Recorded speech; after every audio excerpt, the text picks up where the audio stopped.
The Atlantic seaboard, one fine morning in 1943, an imposing force of American naval air power proceeds to an important rendezvous. This force is the aircraft complement of a new carrier: fighters, dive bombers, torpedo bombers.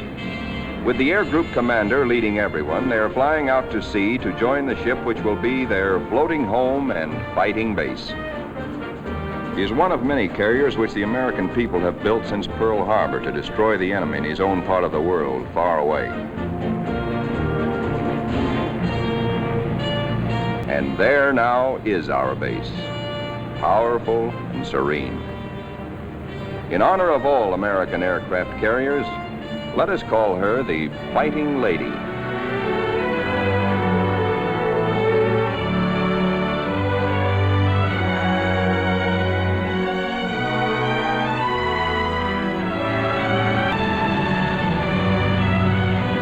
Against a good solid wind with their tail hooks down, our planes come into the broad flight deck of their new home.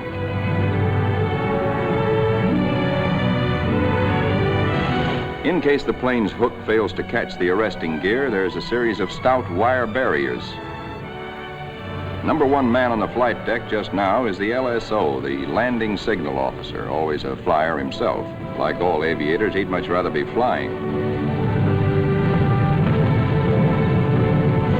Come on in and sit down. The plane is out of the groove and he waves it off. Come around another time, pilot, and we'll take you aboard.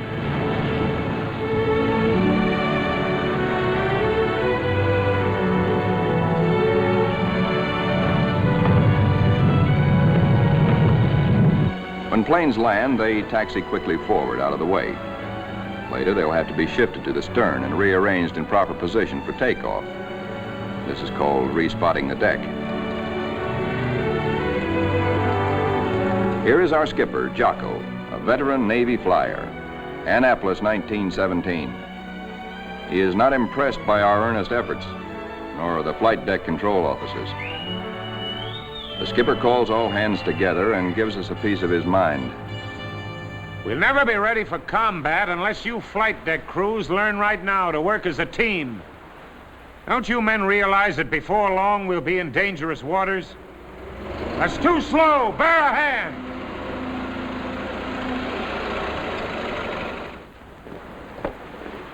Watch out. Keep that wing clear. Get it over to starboard. Way over to starboard. Come on, get the lead out of your pants. Now, this is the way your deck should look when you're ready for action. Our ship, our Fighting Lady, is enormous, wonderful, and strange to us. From stem to stern, the entire ship is a honeycomb of watertight and flame-proof compartments. Far below the waterline are engine rooms, fire rooms, fuel tanks, and magazines packed with enough assorted high explosive to blow us all to kingdom come.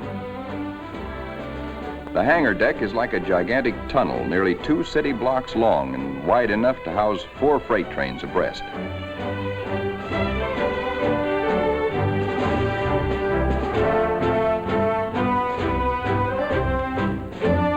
It'll take us a week, a month maybe, to learn our way around. These new surroundings are as mysterious to us as they are cold and impersonal. Our Fighting Lady is like a huge floating cave, noisy and uncomfortable.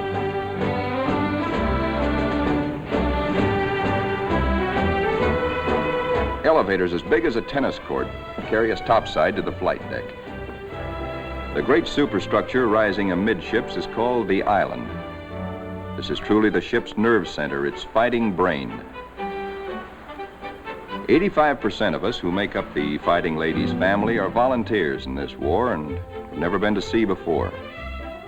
We learned our jobs theoretically in intensive training ashore. A very short while ago, we were high school boys and college kids, or bank clerks, or farm hands, or factory workers. Now we are blue jackets and Marines, all members of a naval combat team nearly 3,000 strong. In our multitude of new tasks and duties as a team, we're very green, but curiosity and comradeship and the instinct of self-preservation are great teachers.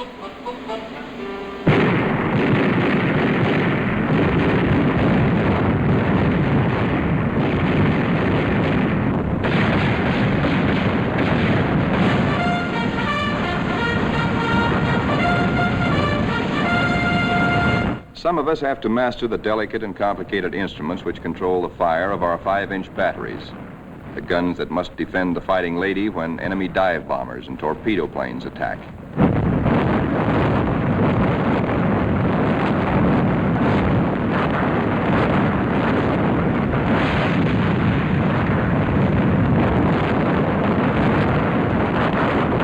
We train and train to learn our stuff and earn our E for efficiency.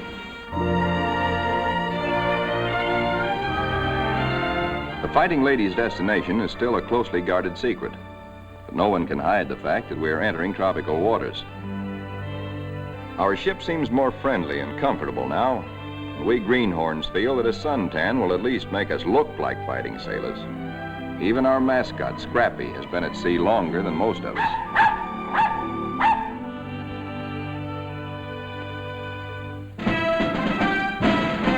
Some of the mystery that has been hanging over us is lifted when we enter the Panama Canal. There is a lot of unprofessional nervousness about whether or not we're too big to get through the locks. By using lines instead of fenders, we do get through, as the naval constructors knew all along we would. Come on, hop aboard. We're going places. For 2 cents, I would. Do you know anybody wants to swap?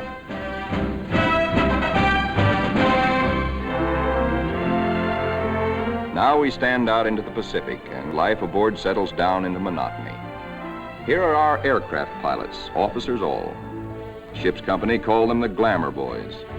They are the men who fly and fight our planes. All the efforts of all the rest of us are concentrated on putting these people into the air and getting them back again. Most of us are hiding a certain amount of nervousness and anxiety, for many of us are Johnny-come-latelys, reserve officers who only recently learned to fly at Corpus Christi and Jacksonville. Others among us are specialists who trained at Quonset Point, Rhode Island. Reserves are called by the regulars, in a friendly way, 90-day wonders. In return, the Annapolis regulars are called the trade school boys. But whether Quonset or Annapolis, all are bound together in the fraternity, the close fellowship of Navy men.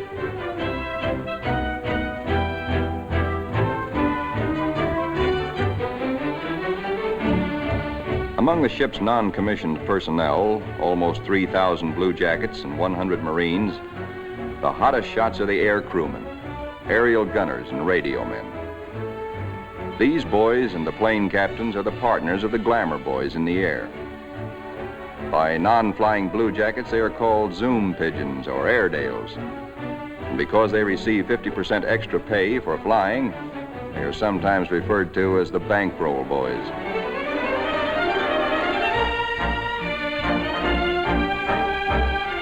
Everybody aboard ship backs up the flying group. This requires the efforts of all manner of people. Many of the jobs are far from glamorous. All the little tasks and services you find along Main Street must be performed by some members of our carrier's crew. For though the Fighting Lady is a powerful ship of war, she is also a sizable American community, whose population must be supplied with all the necessities and some of the comforts of home. Doc Sorensen, the pharmacist mate, is just like a village druggist. And next door is our hospital called Sick Bay. It has only a few patients now, but soon it is to be filled with our wounded. Men like these who perform the humble jobs that make life aboard a fighting carrier more bearable, the barbers and the cobblers, are seldom mentioned in communiques. They all have a place in our fighting team. Weeks pass. Now we are far out into the Pacific, which is a very considerable body of water. Monotony shuts down on us between our duties. Guessing where we're bound is still our chief pastime. Will we put into Pearl? Are we going to Iron Bottom Bay? Or maybe even to the Aleutians? All such gossip and rumor are called scuttlebutt or drinking fountain conversation.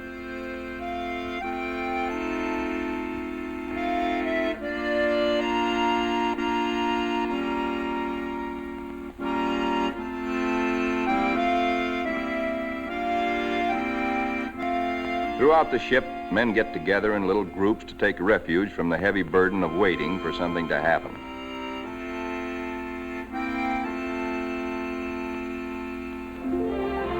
And then one day, out of nowhere, comes a fast fleet tanker, and we're refueled at sea. This tells us something. This tells us that we are not going to Pearl or any other land base for a long, long time.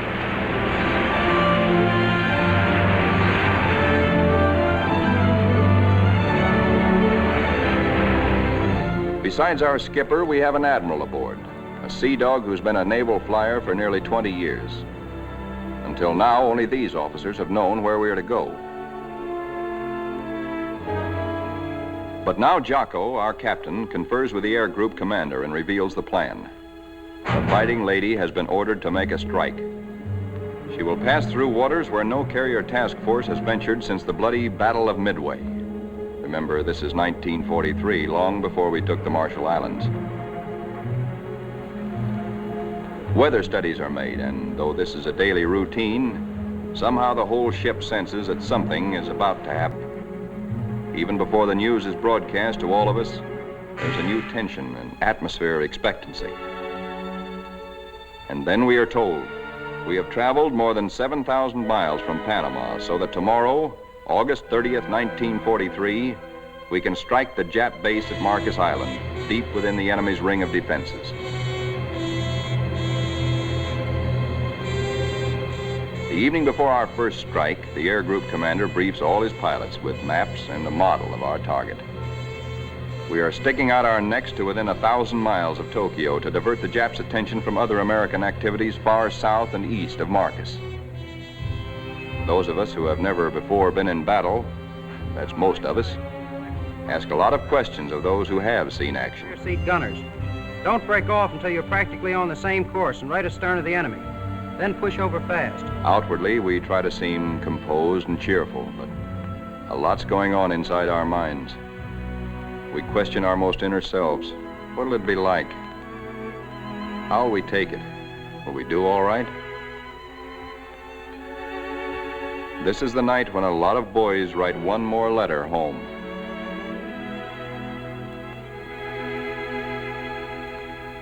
A Among those playing acey-deucey in the wardroom is a chubby 23-year-old from Eureka Springs, Arkansas, Lieutenant E.T. Stover, nicknamed Smokey. That's he sitting on the far right. Having flown 50 missions at Guadalcanal, Smokey has been ordered to take a rest. He'd much rather be flying. Before dark on the eve of battle, our planes are loaded with bombs and gas. So that each plane will be in its precise position for a speedy takeoff, we spot and respot our deck.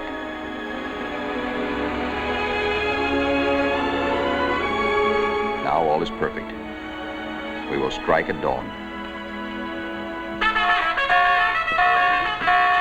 And now GQ, General Quarters.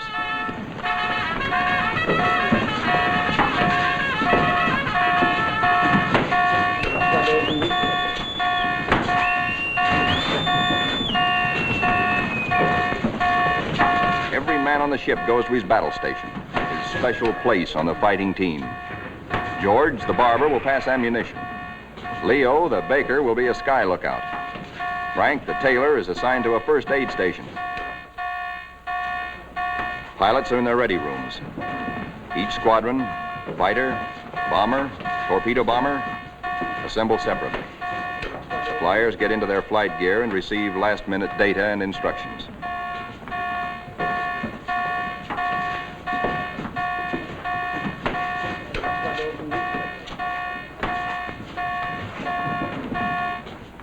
On the flight deck, our first battle dawn awaits us. Our whole ship is on hair trigger. The Fighting Lady is hardly 100 miles from the first target of her career. These last few minutes before the order for our first action are the toughest time of all.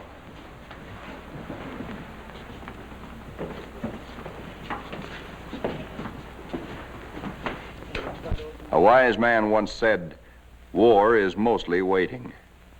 We learn now what that can mean. At last the word comes. Pilots, man your planes. Ready Room 3, roger. Pilots, man your planes.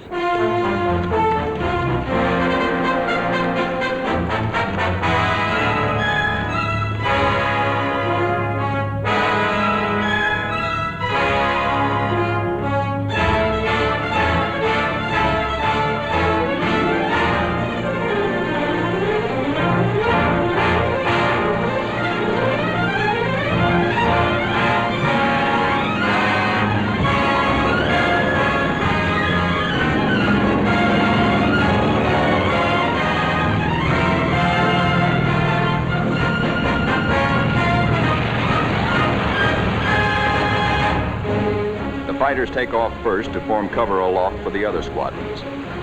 Then the bombers, heavy laden with destruction.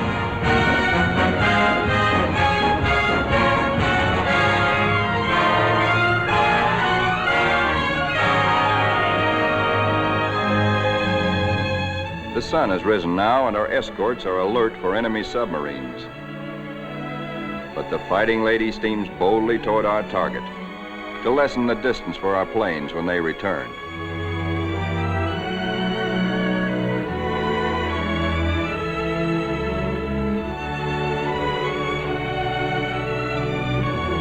The radio plotting room is the electric eye and ear by which the Fighting Lady detects and keeps tab on all planes and ships for miles around us. Smokey, the fighting ace from Arkansas, has been put in charge of this room for our big day. Hunched among his assistants, Smokey is like a super quarterback on a super football team. He is in constant touch with our entire air group.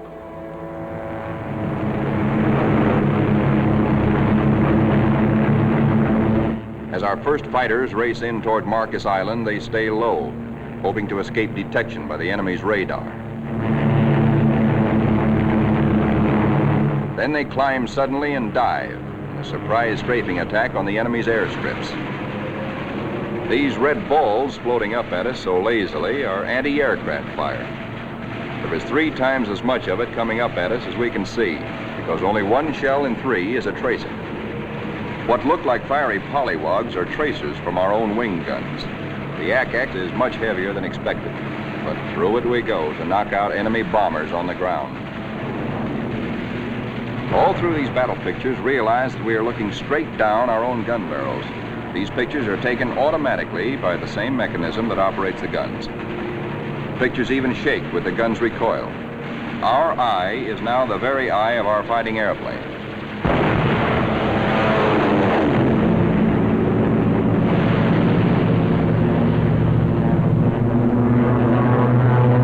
The enemy's picket boats and supply ships offshore are thoroughly strafed. No longer will these craft bring rice and sake and munitions to Marcus.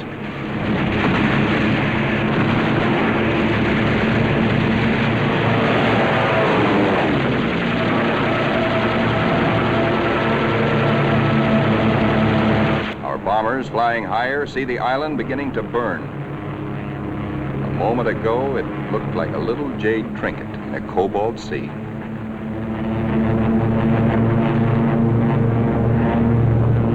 As the fighters and bombers swing victoriously away from Marcus Island, towering columns of smoke show the thorough job our boys have done.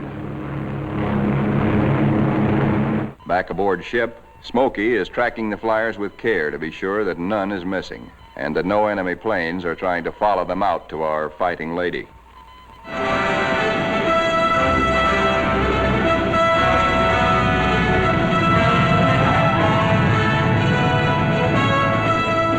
As our planes come aboard, there begins an operation almost as exciting as the attack itself. A ballet after battle, with the plane directors as dancing masters. The whirling propellers fill this scene with danger, but now our crews are trained and adept.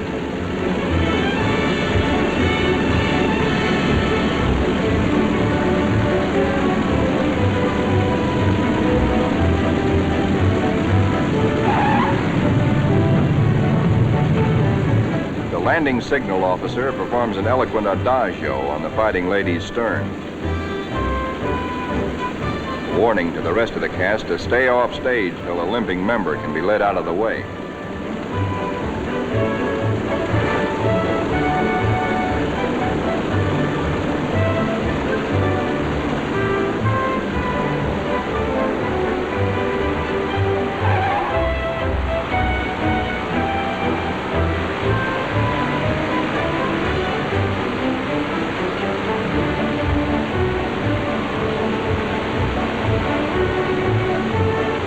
Pilots go below to report to their combat intelligence officers. They have hot news, good news. They tell what they saw and did, how many rounds of ammunition they fired, how many bombs they dropped, what they hit, what they noticed at the target that was new and different or that may need hitting again. As the reports are added up and our combat photographers develop their pictures, the story becomes better and better. Every single Jap bomber on Marcus has been destroyed. 80% of the shore installations blasted or set afire. Hangars, radio stations, gas dumps, ammunition dumps. Marcus is now a lovely mess. In the radio plot, Smokey's worried.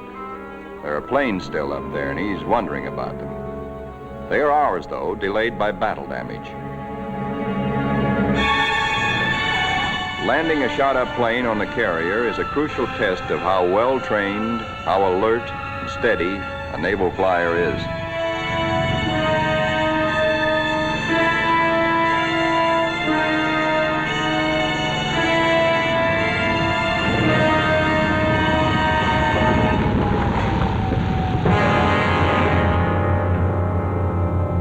The fighting lady now has met her enemy.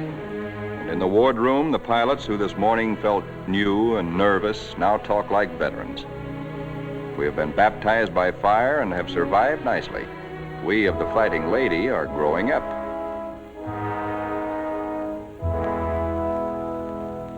The admiral of our task force knows the overall strategy of the whole Pacific campaign: to smash straight through Japan's outer network of islands, to recapture the Philippines and land on the mainland of Asia. Thus, we will deny Japan supplies from Malaya and the Dutch East Indies and leave her far-flung island garrisons marooned. Then we will reach out and really help our ally China. Months after Marcus, this campaign is well started. Our carrier task forces have been in many battles. And now, early in 1944, The Fighting Lady's target is Kwajalein in the Marshall Islands.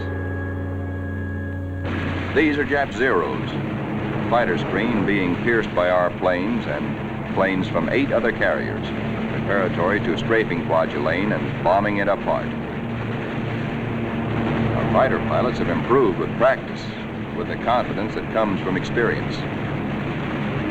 They estimate their range by watching their tracers. They hold their fire until their wing gun bullets converge at 300 yards. They shoot in bursts instead of in steady streams, which heat up the guns and spend ammunition.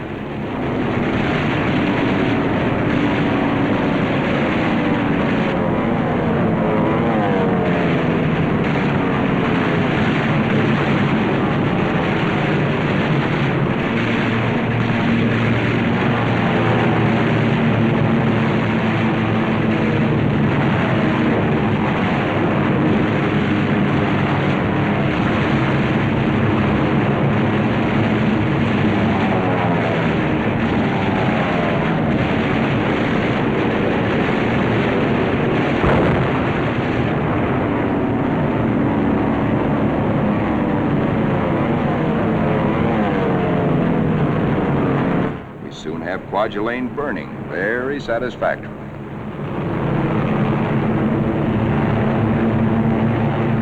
After our bombing attacks and heavy shelling by our surface ships, assault craft filled with Marines and Army hit the beaches. And very soon after that, Kwajalein is ours.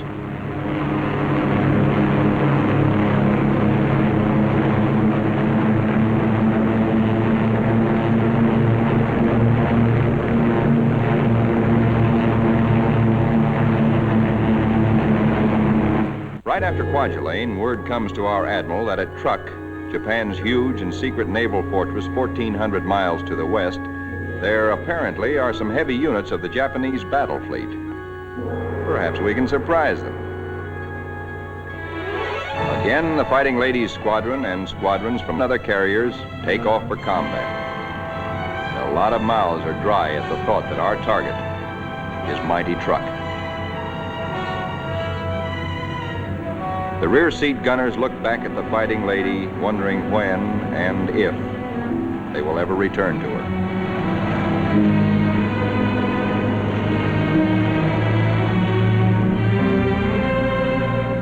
All that we know about Truk, we know from a few photographs taken by some nervy Marines on reconnaissance just 18 days ago. We hear that it is a complex of heavily fortified islands surrounded by airstrips, with naval anchorages at certain spots among the islands.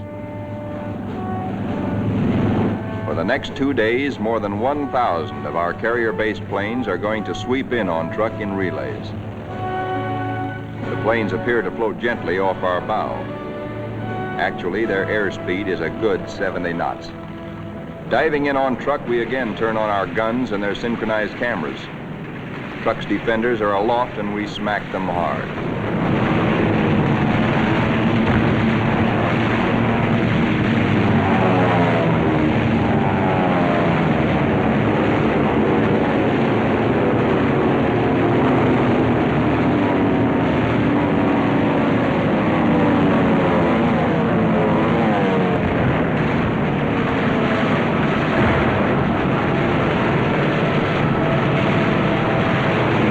Hearts that were in men's mouths before this strike began now settle back into place and are singing once more. There's something really grand, something historic about diving in here on this place which Japan has been building and guarding jealously from all the Japanese eyes for 20 years. We dive right in low and take a good look at fighter strips, bomber bases, and seaplane ramps.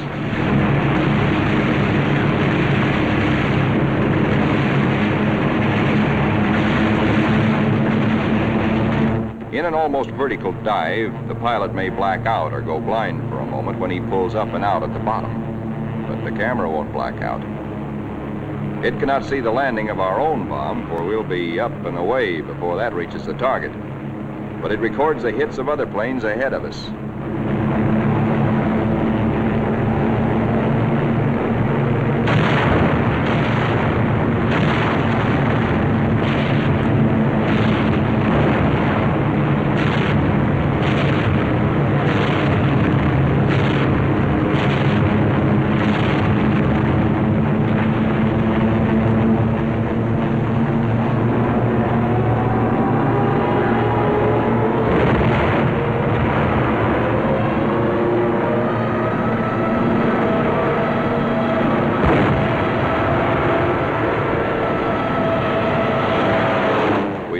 find the Jap fleet here, but most of it's gone. Some lingering ships, including some of their fast fleet tankers, we find hiding in sheltered coves. The vessels which we are now strafing are other fleet auxiliaries, rice boats, transports, and ammunition ships.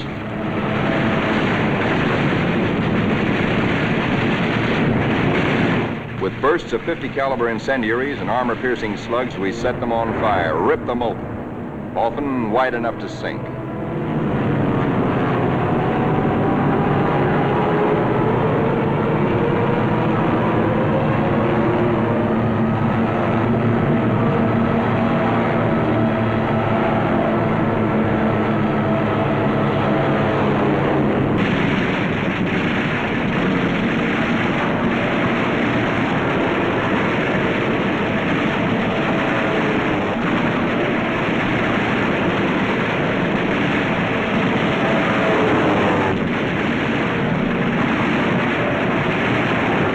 Ships filled with TNT is not very healthy for pilots who dive too low. But it's hard to tell who's carrying what until the big bang comes.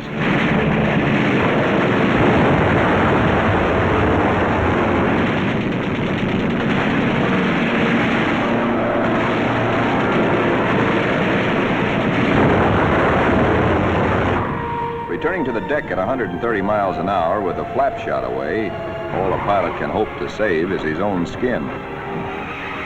Here comes our new air group commander. He's had a bit of trouble. His windshield is blotted with blood and he has to feel his way aboard. Strafing at low altitude, he took a 40-millimeter anti-aircraft burst right in the face. More than 200 wounds, and his plane a sieve. But he'll live to fly again. Some planes will not return, but others come back and land somehow, anyhow. Considering the toughness of Truk, our losses are astonishingly light. No time is lost getting casualties below.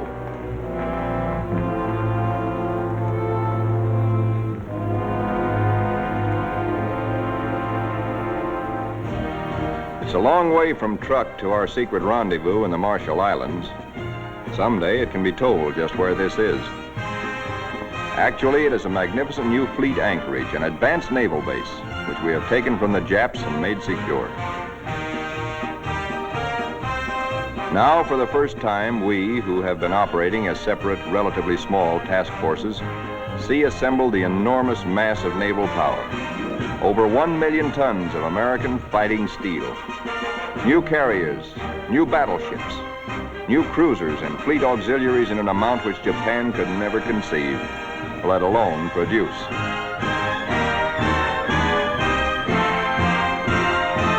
That we are able to maintain supply lines over the vast distances of the Pacific is one of the miracles of this war. In the comforting presence of so much power, we relax and refresh our battle-strained nerves. Pushing my head under. Hey, Benny, when you gonna die? Who taught you to swim, hey? No sharks. Here comes Benny. Boy. Our ship's post office now does really big business. Letters for us at last from home. Letters from us to friends and families. Our censors know our collective mood, our central hopes and thoughts. The stuff is really getting out here now. I can't tell you much about it, but oh boy. And the more we get, well, the sooner I'll be seeing you. All hands are called together. Our old skipper, Jocko, has been promoted admiral. Our new one's name is Dixie. Men, as soon as I finish talking, we are getting underway. Our fighting lady is now part of what is designated Task Force 58. As you know, our final destination is a place called Tokyo. We'll have to fight hard to get there, but when we drop our hook at Yokohama, I'm going to throw a party. All hands are cordially invited.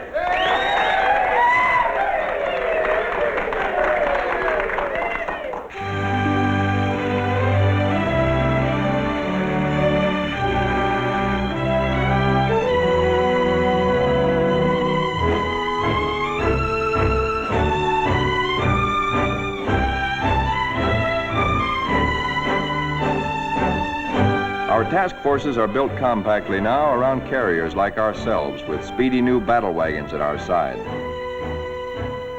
A carrier skipper never leaves the bridge at sea because carriers and their planes are the first to strike the enemy or to be struck by him.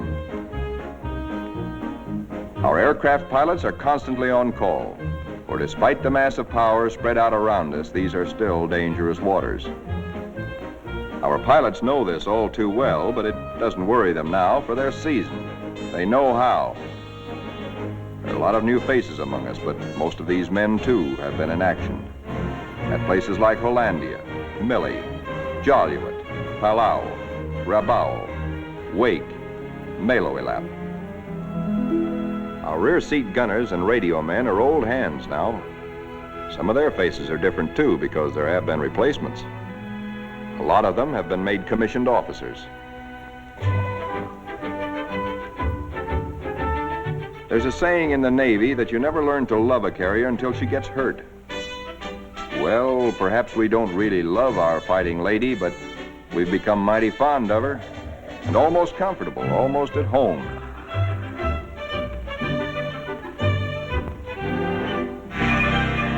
Occasionally, our shipboard movies bring us that one thing we crave the most, one touch of something utterly American, one deep breath of home.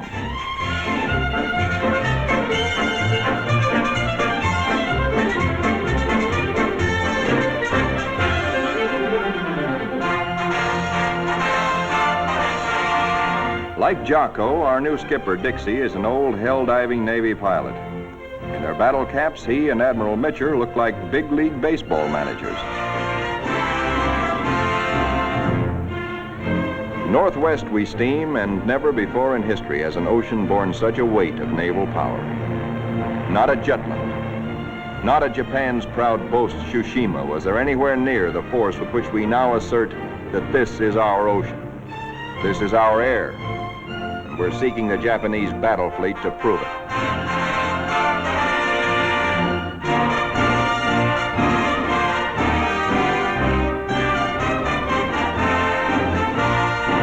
With our cruisers and our biggest new battle wagons present, we are strong enough to hope, really to hope, that we may provoke the Japanese fleet into accepting a fight.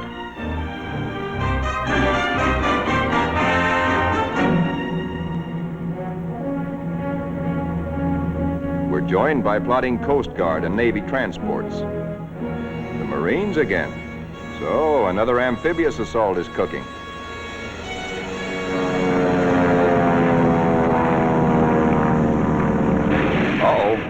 Our patrols have spotted an enemy search plane and are after her. She's a big bird. A 20-ton, four-motored Kawanishi seaplane, the kind we call Emily's.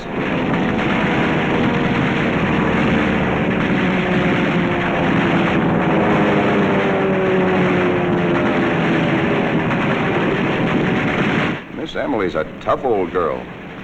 Right now, she's screaming for help and telling Tokyo by radio where we are. Hellcats are closing in on her.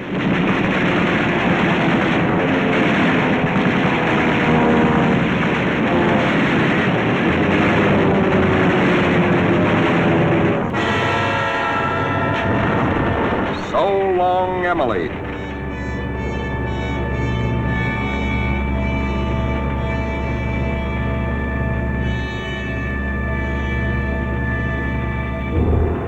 Now that the enemy knows where we are, and we know he knows, our brass hats get together on final arrangements for what may turn into another Midway. Our objective, first of many in our drive through to the Philippines and China, will be the Marianas. In battles just ahead of us, we are to make good use of a multitude of weapons, special devices, and techniques which have been evolved through the 30 years since the U.S. Navy first took to the air.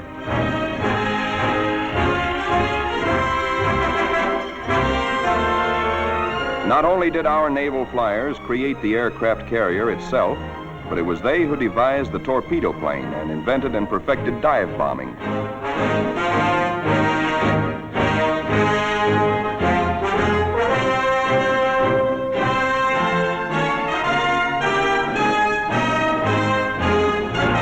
Disposed about our flight decks so that planes can be quickly armed are all manner of death-dealing objects. 500, 1,000, and 2,000-pound bombs.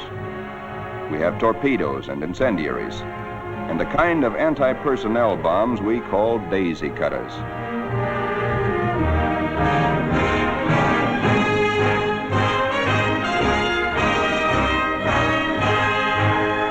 Some of our bombs are armor-piercing, some for fragmentation. Others have delayed action fuses to prolong the effect of our bombardment for hours after we have delivered it. Here are the new rockets, which pack the same wallop as a 3-inch shell. They weigh little, and because there isn't much recoil, they can be fired from planes. On the eve of battle, we are told to scrub up to lessen the danger of infection in case we're wounded.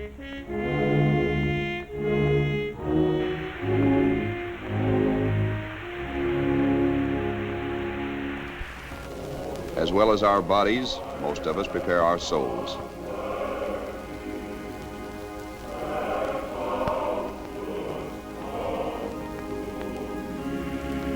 Always on the eve of battle, divine services are held in relays, so that every one of our fighting ladies' 3,000 sons has a chance to attend.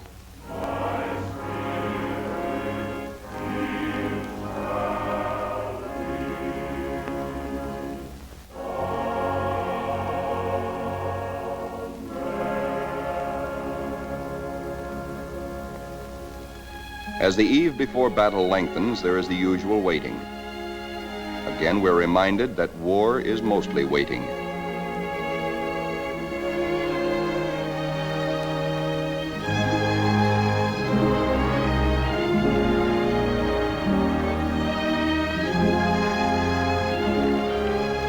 Because all cooks and bakers must soon be at their battle stations, they work all night long preparing a hearty meal of steak and eggs for our 3 a.m. battle breakfast.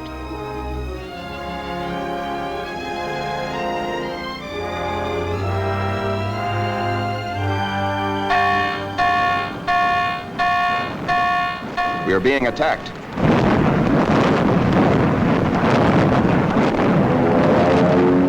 We are being attacked by Japanese torpedo planes skimming in after us, wing to water.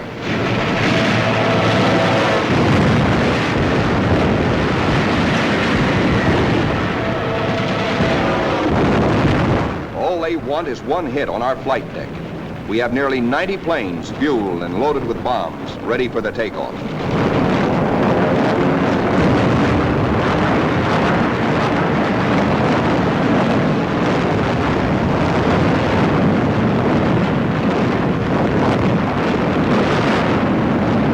Each patch of flame is a burning Jap.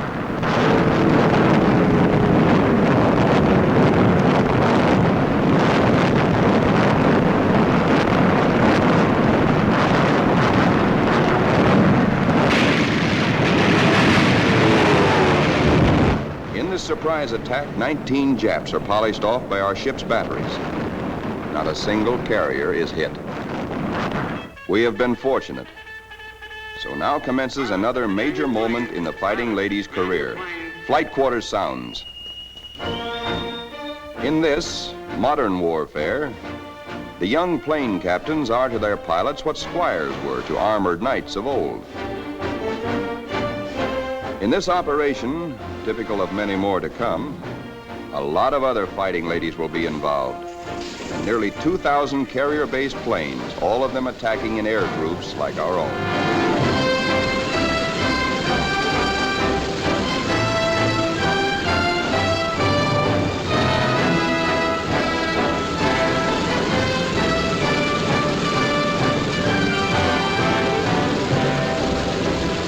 From now on, we tighten our belts and steady our hands as our Navy makes progressively bigger attacks nearer and nearer the heart of Japan.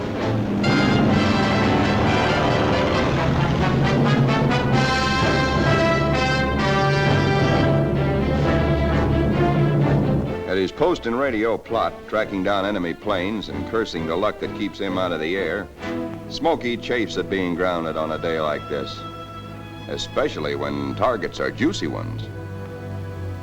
All the Jap air bases and military installations in the Marianas and a special prize package, Guam, the island which we did not fortify, but the Japs did. Now comes word that the Japs have sent strong air reinforcements to Tinian, which flanks Guam. Again, our synchronized cameras record, as no human eye and memory could record, just what our guns and bombs do to the enemy. These pictures enable our air combat intelligence officers to assess the damage as we swoop down upon Tinian.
Planes return for more fuel and ammunition, the surface vessels take over.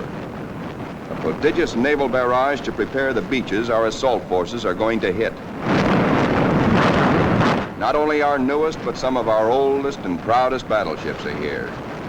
The Colorado, the Tennessee, and the U.S.S. Pennsylvania, flagship of World War I.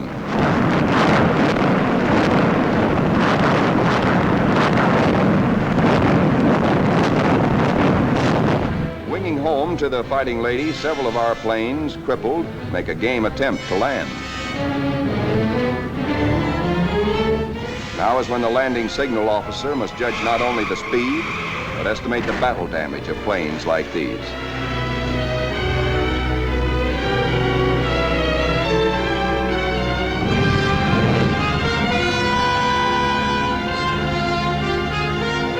And flight deck emergency crews, firefighters, rescue details, and medical corpsmen exhibit almost incredible courage.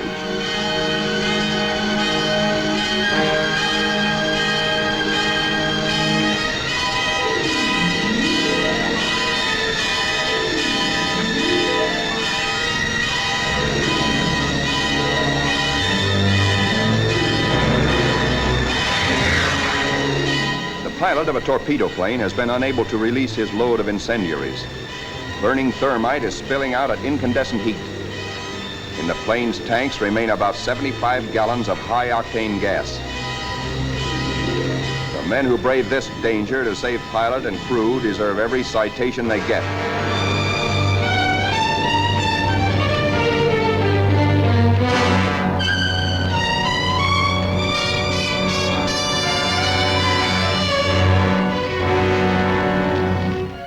In the ready rooms, intelligence officers question battle-weary pilots.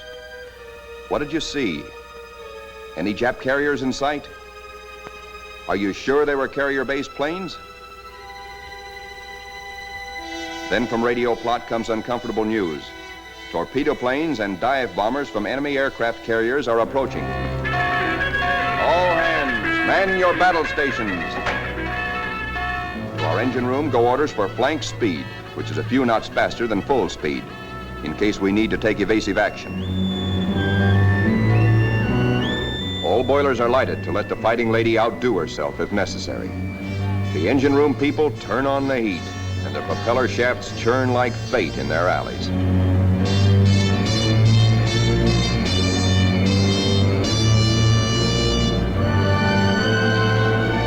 The Fighting Lady leaps through the sea on her guard.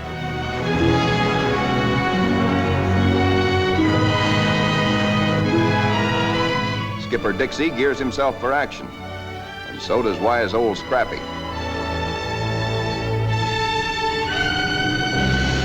And now, here they come.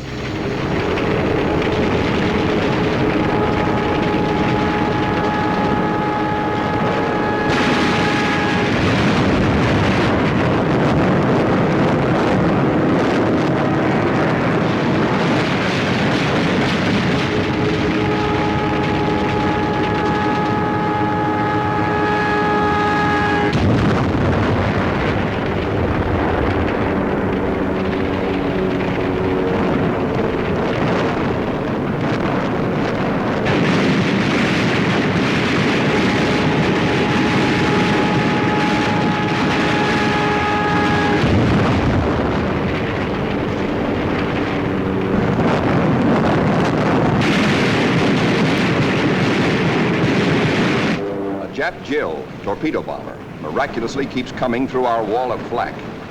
She's approaching us fast with a life that must be charmed. Our gunners throw everything they've got, but still she comes. If he ever releases that torpedo,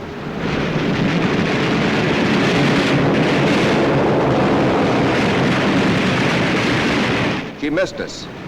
Either the pilot was already dead or his release gear jammed. When Smokey, the pride of Arkansas, hears about that one, he almost takes off. Now our reconnaissance has spotted the Japanese task forces. This is the moment we've been fighting and praying for. Every plane that can fly and every qualified pilot is ordered into the air.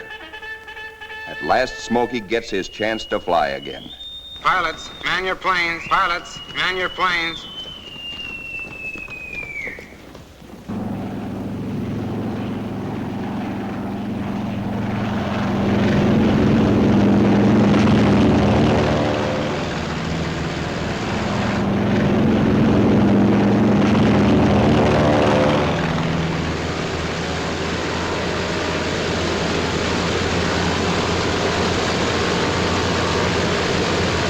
Philippine trade wind is tearing down our flight deck. Our planes strain forward to rise into it. Our entire air group thunders out behind the group commander. Now our fighters run into a smoke of Jap fighters, mostly Zeros, sent up to intercept our attack on the Japanese fleet. A mad aerial scramble begins, which the boys to this day still call the Marianas Turkey Shoot. 369 Jap planes are shot down in this single day, to our loss of 22. Japanese plane makers have sacrificed strength and firepower for agility. Their planes disintegrate quickly when you hit them. They have no armor plate, as ours have, nor are their gas tanks self-sealing.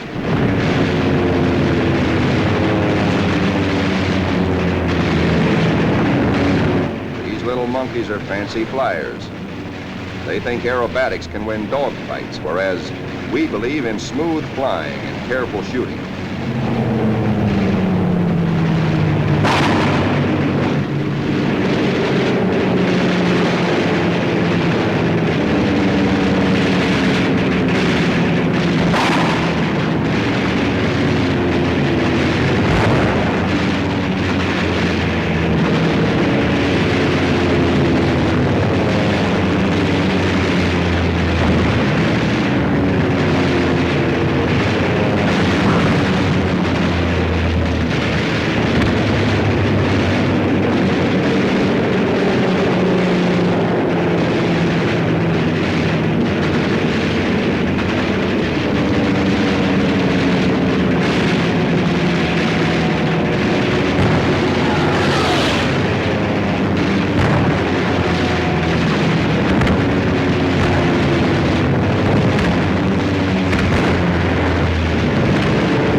And now, at last, through a late afternoon haze from high altitude, our air combat group sights the Imperial Japanese battle fleet. These are the first pictures ever taken of a great enemy naval formation like this.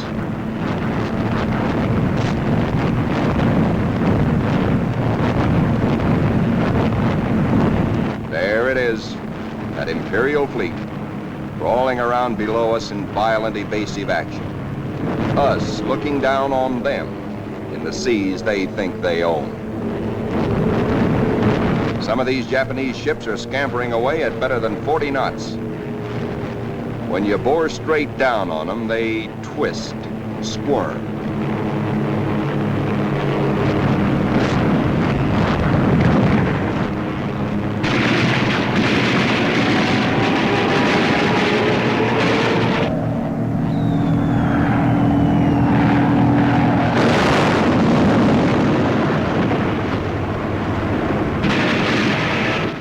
A big destroyer at the bow, hoping to shoot out his bridge, and he shoots back plenty.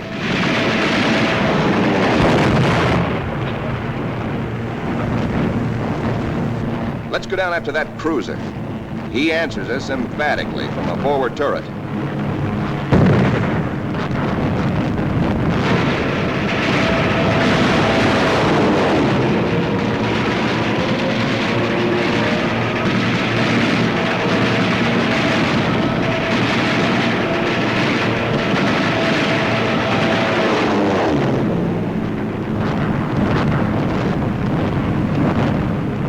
A 25,000-ton Jap carrier of the Hayataka class is going to get it.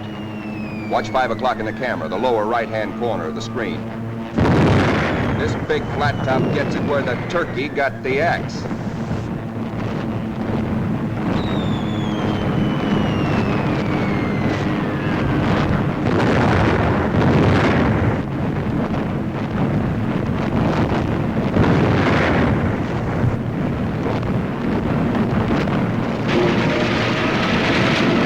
Touch off some of these babies. Just watch this one. And now we come home from the Battle of the Philippine Sea. 17 Jap warships have been sunk or severely damaged. Several of our returning planes have been badly shot up. A dive bomber comes in out of gas. He pulls off to starboard but noses over because his wheels are down.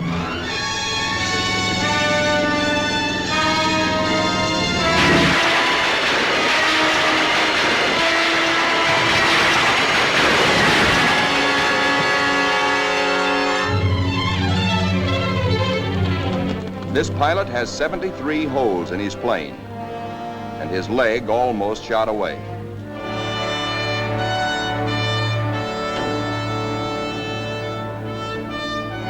To clear the deck for other planes, number 30, badly damaged, is jettisoned, given the deep 6.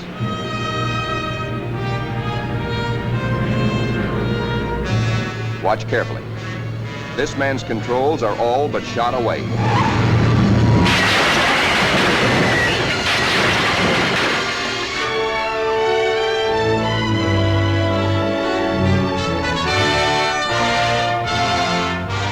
Steps out of it, smiling. And now it is time to paint up the scores. On this fine morning, just a year after being commissioned, the Fighting Lady is beginning to look like a stamp album. She has done her share, amassing Task Force 58's grand total of 757 Jap aircraft destroyed in a 2-week turkey shoot.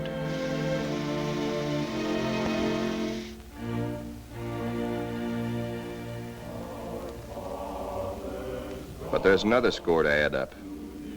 Our own casualties. Quite a few faces are no longer with us on the Fighting Lady. Among them, Commander Upson, skipper of our torpedo squadron. Lieutenant Pappy Condit. Lieutenant John Meehan. And that fightingest gentleman, Lieutenant Smokey Stover. Yes, Smokey's missing too.